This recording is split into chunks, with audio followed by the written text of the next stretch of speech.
अभी फ़िलहाल तो आसपुर विधानसभा में हम मेहनत कर रहे हैं। जब से सेकंड पोजीशन रही है हमारी, इसके बाद से प्रयास में लगे हुए हैं। चाहे शिक्षा को लेके हो, स्वास्थ्य को लेके हो, चाहे ग्रामीणों को कोई सुख का हो, दुख का हो, उसको लेके हम काम करते रहते हैं। उन्हें सभी विद्यार्थियों ने सहयोग करा और प्रेसिडेंट बने वहाँ पे, और सब आदिवासी परिवार और आम लोगों का भी सहयोग रहा। वहाँ पे ST SC OBC के जितने भी विद्यार्थी थे मेरे, सब लोगों ने सहयोग करा उस समय, और जीते हम। और लगातार आज 4 साल से बिल प्रदेश विद्यार्थी मोर्चा जीतता आ रहा है।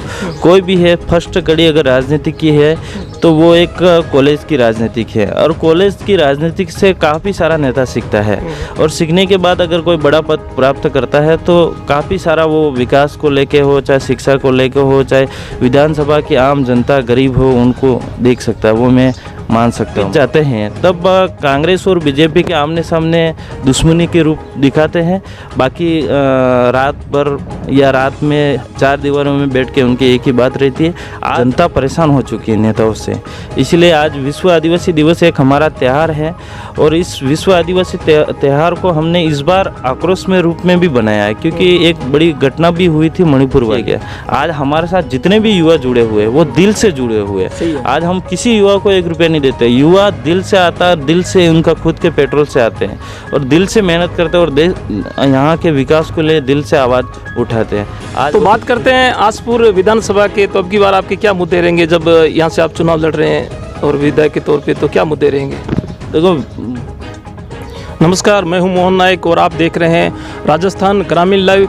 आज हम डूंगरपुर जिले की विधानसभा आसपुर पहुंचे हैं, और आसपुर से भारतीय ट्राइबल पार्टी से पिछली बार प्रत्याशी रहे उमेश डामोर के निवास स्थान पंचायत गणेशपुर के गांव टाटिया पहुंचे हैं, और उमेश जी हमारे साथ में मौजूद हैं। तो उमेश जी से जानेंगे कि इनके आसपुर विधानसभा में चुनाव की क्या हलचल चल रही है, क्या मुद्दे रहेंगे, और पिछली बार काफ़ी कम वोटों से हारे थे, और राष्ट्रीय पार्टियों के नाक में दम करने वाले उमेश जी डामोर हमारे साथ में मौजूद हैं। तो डामोर साहब, आपका हमारे चैनल में सबसे पहले स्वागत। राजस्थान ग्रामीण लाइव को खूब हमारी तरफ से खूब धन्यवाद जोहार, जो आपको हमको कवरेज करने के लिए घर तक पहुँचे, इसके लिए खूब धन्यवाद जोहार। तो उमेश जी, आसपुर के अंदर आप पिछली बार भारतीय ट्राइबल पार्टी से प्रत्याशी रहे और अच्छे वोट यहाँ से प्राप्त किए, तो अब की बार आपके यहाँ से चुनाव लड़ने की प्रक्रिया को लेके और अभी आपकी क्या यहाँ से मतलब हलचल चल रही है? हमारे अभी फ़िलहाल तो आसपुर विधानसभा में हम मेहनत कर रहे हैं। जब से सेकंड पोजीशन रही है हमारी, इसके बाद से प्रयास में लगे हुए हैं। चाहे शिक्षा को लेके हो, स्वास्थ्य को लेके हो, चाहे ग्रामीणों को कोई सुख का हो, दुख का हो, उसको लेके हम काम करते रहते हैं। तो उमेश जी, आप एक युवा हैं और आपकी राजनीतिक कैरियर के बारे में बताइए। आपने राजनीति कब से शुरू की, थोड़ा ये इसके बारे में बताइए। राजनीतिक करियर तो मेरे ऐसे देखा जाए 2012 से चालू हुआ है, और 2013 के अंदर मैंने कॉलेज राजनीति करी। इसके बाद 2016 के अंदर मैं कॉलेज प्रेसिडेंट बना, जो उदयपुर संभाग में सबसे बड़ी कॉलेज है, डूंगरपुर कॉलेज। वहाँ पे लगभग 7,500 से ज़्यादा रेगुलर स्टूडेंट है, और नॉन कॉलेज मिला के 14,000 स्टूडेंट है। उस कॉलेज से मैं बिल प्रदेश विद्यार्थी मोर्चा से पहला प्रेसिडेंट बना था वहाँ पे, और NUC ABP वहाँ पे SFI संगठन, CSS संगठन, काफ़ी संगठन थे वहाँ पे, और उन संगठनों के सामने हमने विद्यार्थियों के हित में काम करा, मेहनत करी। वहाँ पे चाहे कोई भी हो, छात्रवृत्ति की मांग हो, चाहे एडमिशन प्रक्रिया को सीटें बढ़ाने की मांग हो, सक्षम बढ़ाने की मांग हो, या फिर वहाँ पे सब्जेक्ट को लेके हो, कोई भी हो, तो हमने विद्यार्थियों के हितों में काम करा था। तो हम लोगों ने मेहनत करी। 1 महीने के अंदर हम लोगों ने, सभी विद्यार्थियों ने सहयोग करा और प्रेसिडेंट बने वहाँ पे, और सब आदिवासी परिवार और आम लोगों का भी सहयोग रहा। वहाँ पे ST SC OBC के जितने भी विद्यार्थी थे मेरे, सब लोगों ने सहयोग करा उस समय, और जीते हम। और लगातार आज 4 साल से बिल प्रदेश विद्यार्थी मोर्चा जीतता आ रहा है।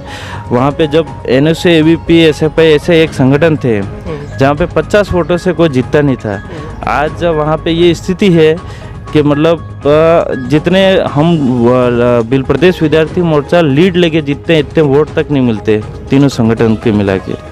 तो कॉलेज की बात हुई, तो अभी कॉलेज के चुनाव पे सरकार ने रोक लगाई है, तो इसके बारे में आप क्या कहेंगे?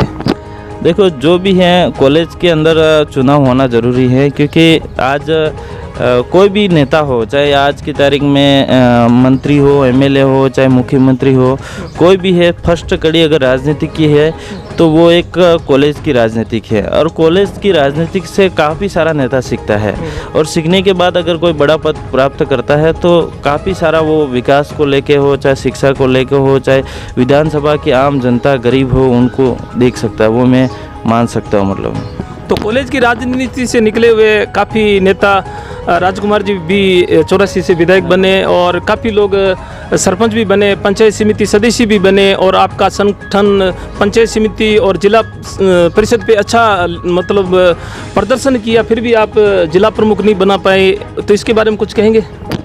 देखो, जिला प्रमुख में हमारे 2 एमएलए और 4 प्रधान हमारे बोर्ड बैठा डूंगरपुर ज़िले के अंदर।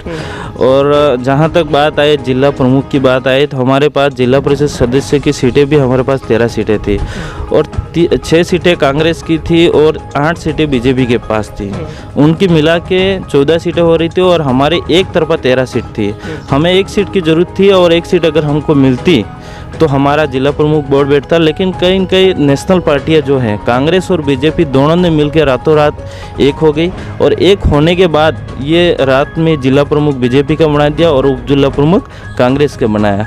ये लोग क्या कि जनता के बीच जाते हैं तब कांग्रेस और बीजेपी के आमने सामने दुश्मनी के रूप दिखाते हैं, बाकी रात भर या रात में 4 दीवारों में बैठ के उनकी एक ही बात रहती है। आज आम जनता जो घर घर में पता है कांग्रेस बीजेपी एक है, और उनका जो भी ये उन्होंने दिखाया हम एक हैं, ये नतीजा उनको इस चुनाव के अंदर मिलने वाला है, क्योंकि हर व्यक्ति के मुंह पे ये है कि कांग्रेस बीजेपी एक है, और जनता ये देखना चाहती है कि तुम कांग्रेस बीजेपी का अलग अलग प्रचार करने मत आइए, आप दोनों का सिंबल मिक्स करके लेके आइए, फूल और हाथ मिक्स करके लेके आइए, क्योंकि यहाँ बहुत अति होगी लोगों को बेवकूफ़ बनाने का, आम जनता को बेवकूफ़ बनाने का अति होगी। यहाँ पे ST SC OBC काफ़ी सारे लोग परेशान हैं। तो आपको रोकने का दोनों पार्टियों के द्वारा प्रयास किया जा रहा है, फिर भी आपकी जो सक्रियता दिन पे दिन बढ़ती जा रही है। आपके एक मैसेज पे हज़ारों युवा आते हैं, अपने खर्चे पे आते हैं, और जैसे अभी आपका जो अभी विश्व आदिवासी दिवस हुआ था तो काफ़ी भीड़ जुट रही है, तो इसके बारे में आप क्या कहेंगे?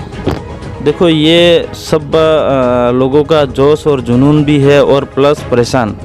आज हम जनता परेशान हो चुकी है नेताओं से, इसलिए आज विश्व आदिवासी दिवस एक हमारा त्यौहार है, और इस विश्व आदिवासी त्यौहार को हमने इस बार आक्रोश में रूप में भी बनाया है, क्योंकि एक बड़ी घटना भी हुई थी मणिपुर वाली। उस मणिपुर में महिलाओं के साथ जो भी हुआ वो बहुत इसका निंदा करते हैं, निंदनीय घटना थी वो एक, तो उसके रूप में हमने आक्रोशित विश्व आदिवासी दिवस भी बनाया है, क्योंकि ये पूरे देश लेवल पे शर्मनाक घटना है। और ऐसी एक कहते हैं कि नरेंद्र मोदी भी कहते हैं भारत माता की जय बोलते हैं, जहाँ महिला का सम्मान होता है इस देश के अंदर, अगर महिलाओं का इस तरह से व्यवहार किया जाता है तो वो बड़ी शर्मनाक की बात है देश के लिए। ये एक आदिवासी के लिए नहीं, पूरे देश लेवल के शर्मनाक बात है। और विश्व आदिवासी दिवस के जहाँ पे भीड़ की बात करें तो वो तो एक लोगों का बड़प्पन प्यार है, और सब लोगों का एक जोश और जुनून भी है, और एकता का दिखाना भी है, और ये लोग हमेशा सहयोग करते रहे हैं हमारे को। और 9 अगस्त 1994 से लागू हुआ है। अब 9 अगस्त 1994 से आज तक हम लोगों को नहीं बताया गया था। अब जब से ये 2016 में बिल प्रदेश विद्यार्थी मोर्चा बना, और इससे पहले 2013-14 के अंदर हमारे रोहत कांति भाई आदिवासी और ये भंवर जी और ये विश्व आदिवासी दिवस हम लोग छोटा मोटा कार्यक्रम करते थे। लेकिन जैसे 2016 के अंदर जीतने के बाद एक बड़ा महाचिंतन शिविर होने लगी, इसके बाद 9 अगस्त पे धीरे धीरे भीड़ होने लगी, और आज इस बार तो पूरे सड़कें आपके सामने हैं, पूरी सड़कें जाम हो रखी थी। तो काफ़ी सारा परिवर्तन आया हमारे समाज के अंदर, जो 70 सालों से परिवर्तन नहीं आया था वो अब की बार परिवर्तन आया। और हमारे पॉलिटिक्स के अंदर भी देखा जाए तो राजकुमार जी और रामप्रसाद जी ने भी काफ़ी सारा विकास कराया।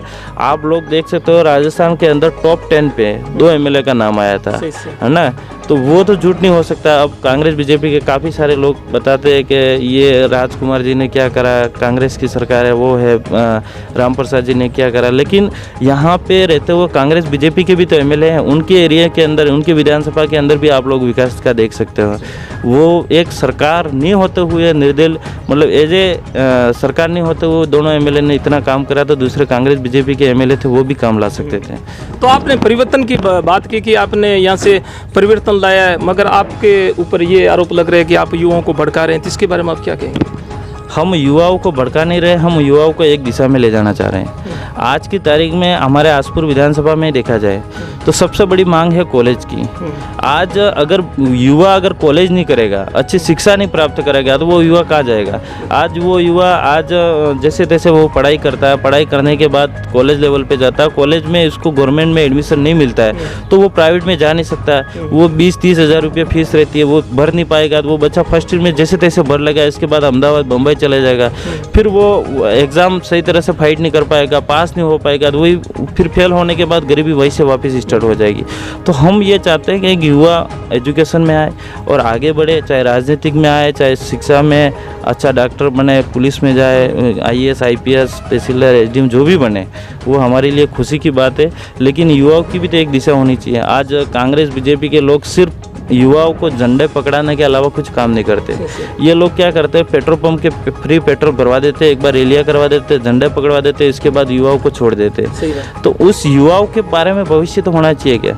आज हमारे साथ जितने भी युवा जुड़े हुए हैं वो दिल से जुड़े हुए हैं। आज हम किसी युवा को 1 रुपया नहीं देते, युवा दिल से आता है, दिल से उनका खुद के पेट्रोल से आते हैं और दिल से मेहनत करते हैं और यहाँ के विकास को लिए दिल से आवाज़ उठाते हैं। आज हमारे यहाँ पे रामगढ़ के अंदर जहाँ पहले PSC थी अब CSC हो गया, इस वहाँ पे युवा साथियों की आवाज़ थी एक कि यहाँ पे एक भी स्टाफ की मतलब ना नर्स मिलती है ना डॉक्टर मिलता है। अब मिलते तो भी दिन में मिलते, रात को कोई नहीं मिलता। तो सबसे बड़ी कमी है यहाँ पे। हमारे 1-2 बार मैं भी विजिट करने के लिए गया था तो कोई आज तक हमारी बात को भी नहीं सुना गया है। काफ़ी सारे मैं हॉस्पिटलों में भी जाता रहता हूँ क्योंकि यहाँ के MLA साहब भी हमारे ध्यान नहीं देते। सबसे बड़ी समस्या ये है, यहाँ के स्टाफ हमारे काफ़ी सारा आसपुर विधानसभा का स्टाफ बाहर है। जैसे कई सारे नर्स हैं, कई सारे कंपाउंडर हैं, कई सारे MBBS डॉक्टर भी है हमारे विधानसभा के अंदर। वो आज उदयपुर के साइड है, कोई अजमेर की साइड है, कोई जाडौल की तरफ अपने बाहर बांसवाड़ा के साइड है। वो स्टाफ भी यहाँ पे आना चाहता है। अगर वो स्टाफ मेरे से कभी कभार बात करते हैं कि यार हमको उधर ले जाओ, अपने एरिया में ले जाओ, हम नहीं ला सकते आज की तारीख में, हमारे पास पावर नहीं है। लेकिन हम उम्मीद करते हैं जिस दिन भी हमारा समय आएगा लाएंगे उनको और हमारे यहाँ पे हॉस्पिटलों के अंदर भी स्टाफ फुल करेंगे और अच्छी आम जनता को सुविधा दिलाएंगे। और शिक्षा की भी बात आए तो शिक्षा के अंदर भी यही बात है। सबसे बड़े जैसे हमारी प्राइमरी स्कूल है, मीडियम स्कूल है, उसके अंदर माध्यमिक स्कूल है, सीनियर स्कूल है। इसके स्कूलों के अंदर सबसे बड़ी समस्या है कि टीचर मतलब स्टाफ की कमी। अब वहाँ पे स्कूल के अंदर स्टाफ ही नहीं हुआ तो अच्छी शिक्षा कैसे मिल पाएगी। अब जैसे प्राइमरी स्कूल है, प्राइमरी स्कूल के अंदर 1 से 5 तक क्लास रहती है, उसमें एक टीचर रहता है मात्र। और विधानसभा आसपुर में लगभग एक टीचर एक स्कूल संभाल रहा है। वो एक टीचर 5 क्लास कैसे संभाल पाएगा? हाँ, तो वहाँ पे बच्चे 5वीं में पढ़ रहा वो बच्चा और पहली में पढ़ने वाला बच्चा मिक्स में टीचर को पढ़ाता और आधा काम टीचर को उन लोगों ने सरकार ने दे दिया कि सर्वे घर घर घूमो सर्वे। तो वो टीचर भी बच्चों को कहाँ पढ़ाएगा? सीनियर स्कूल में भी यही स्थिति है कि जहाँ 12वीं तक क्लास है, 12 क्लास होती है, वहाँ पे 5 का स्टाफ 6 का स्टाफ है, तो वो बच्चा कैसे, वो टीचर कैसे बच्चों को पढ़ा पाएगा? तो बात करते हैं आसपुर विधानसभा के। तो अब की बार आपके क्या मुद्दे रहेंगे जब यहाँ से आप चुनाव लड़ रहे हैं और विधायक के तौर पे, तो क्या मुद्दे रहेंगे? देखो मेरे वास्तविक मुद्दे तो ये हैं कि विकास को लेके देखा जाए तो मैं ये चाहता हूँ कि जैसे हमारे लगभग अभी मैं जब 2018 के अंदर चुनाव के अंदर मैं खड़ा हुआ था MLA के लिए, विधायक प्रताप सिंह रहा था, उस समय मैं खुले मंच पे भी बोला था कि घर घर नहर नल लगवाएंगे। तो ये हालांकि हमारा सपना भी पूरा हुआ और आज कहीं कहीं लगा हुआ है। और ये एक हमने ज्ञापन भी दिया था, उस समय सुशील जी PhD मंत्री थे और 2016 के अंदर मैं प्रेसिडेंट था। उस समय हमने 151 गाँवों का पूरा नक्शा बना के दिया था। ये एरिया फ्लोराइड एरिया सबसे ज़्यादा, तो मीठा पानी की के लेके हमने मांग करी थी। तो 151 365 करोड़ का बजट पास हुआ था। चलो अब तो जल मिशन चल रहा है। हाँ, तो जल मिशन के अंदर भी 365 करोड़ और 151 गांव के अलावा भी ये जल वाली जो भी योजना आई उसके अंदर घर घर तक पानी पहुंच रहा है। लेकिन विशेष यहाँ इस एरिया के अंदर सबसे ज़्यादा किसान रहते हैं। ST SC OBC के लोग किसान या सभी समाज के लोग यहाँ पे किसान ज़्यादा है, खेती पे निर्भर है। तो हम चाहते हैं कि जो साल के अंदर 3 फसलें ली जाती है, तो कई बार किसान क्या है कि एक फसल ही बड़ी मुश्किल से ले पाता है या 2 फसल, एक फसल तो बिल्कुल ले ही नहीं पाता है, गर्मी वाली फसल। तो हम चाहते हैं कि ये सोम कमलाबा जो डैम है, उस डैम से लिफ्ट द्वारा या नहरों द्वारा यहाँ पे सभी किसानों को पानी दिया जाए और मिलना चाहिए, ताकि फसल में हर साल 3 फसल ले सके। ये हमारी सबसे बड़ी मांग है। तो आसपुर ब्लॉक और दोड़ा ब्लॉक के लिए मतलब युवाओं की एक मांग कॉलेज के लिए, तो उसके लिए आप क्या करेंगे? आसपुर और साबला और दौड़ा तीनों ब्लॉक की मांग थी, लेकिन साबला में अभी हमारी कॉलेज खुली है, वहाँ पे भी एक राजनीतिक थोड़ा सा दे दिया है वहाँ, तो अच्छी बात है। हम धन्यवाद देना चाहेंगे कि यहाँ पे कॉलेज मिली, इसके लिए भी सरकार को भी। और 2 कॉलेज और भी मांग है, जैसे आसपुर के अंदर और दौड़ा के अंदर। अब यहाँ पे दौड़ा के बच्चे भी वहाँ पे डूंगरपुर पढ़ने के लिए जाते हैं, तो यहाँ से हमारे यहाँ की दूरी बना 30 किलोमीटर है। और आसपुर के आसपास के बच्चे हैं, ये सलम्बर जाते हैं या फिर डूंगरपुर जाते हैं, उनकी भी बहुत दूरी, तो 100 रुपये दिन का खर्चा होता है और आना जाना करके 150 रुपया खर्चा हो जाता है। तो बच्चों को अगर पास की कॉलेज मिल जाए और अच्छी सुविधाएं मिल जाए, तो ये हम मांग करते हैं और दोनों कॉलेज भी खुलवाएंगे, ये हम मांग कर रहे हैं। तो आसपुर विधान वासियों को, युवाओं को और आपसे जुड़े हुए नेताओं को और सभी को आप क्या संदेश देना चाहेंगे, क्या अपील करना चाहेंगे? हम तो ये संदेश देना चाहेंगे कि ये परिवर्तन का समय है और हमको परिवर्तन करना पड़ेगा, और लोग भी परिवर्तन चाह रहे हैं आज की तारीख में, क्योंकि यहाँ पे हमारे वर्तमान में जो भी MLA हैं वो 2 बार MLA रह चुके हैं और 2 बार लोगों ने अच्छी तरह से देख लिया है कि क्या विकास हुआ और क्या नहीं हुआ है। यहाँ क्या बजमुल्ली गाने से कोई विकास नहीं हो जाता है, पहली बात तो। यहाँ पे कई सारे हमारे आज भी नहरें हैं जो लीकेज से हैं, जो भी नहरें हैं वो लीकेज से, तो लीकेज होने की वजह से जैसे साबला की तरफ ये समस्या सबसे ज़्यादा है, वहाँ पे आज तक वो पूरा नहीं हो पाया काम। जहाँ बेणेश्वर की बात है, बेणेश्वर में भी काफ़ी सारा अधूरा है, और बेणेश्वर में भी मैं जाता हूँ, देखता हूँ सबसे ज़्यादा जातिवाद वहाँ पे फैला रखा है, तो वो भी नहीं होना चाहिए। वहाँ पे मनमर्जी MLA साहब चलाते हैं, हर बार बेणेश्वर को नाम के लेके राजनीति कर लेते हैं, लेकिन बेणेश्वर एक ही नहीं है, बेणेश्वर सबके लिए है, इस वागड़ के लिए सबके लिए बेणेश्वर है वो। तो काफ़ी सारा है और युवा में जोश और जुनून भी है और परिवर्तन भी चाहते हैं। हम लोग सब मिलके परिवर्तन करेंगे। अगर मेरे पास ऐसा कोई भी मौका मिलता है तो ज़रूर हम परिवर्तन करेंगे।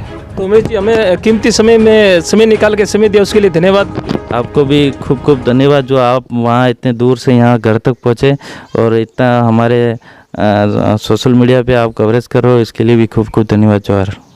तो ये उमेश जी डामोर, युवा नेता, और देखते रहिए राजस्थान ग्रामीण लाइव। धन्यवाद।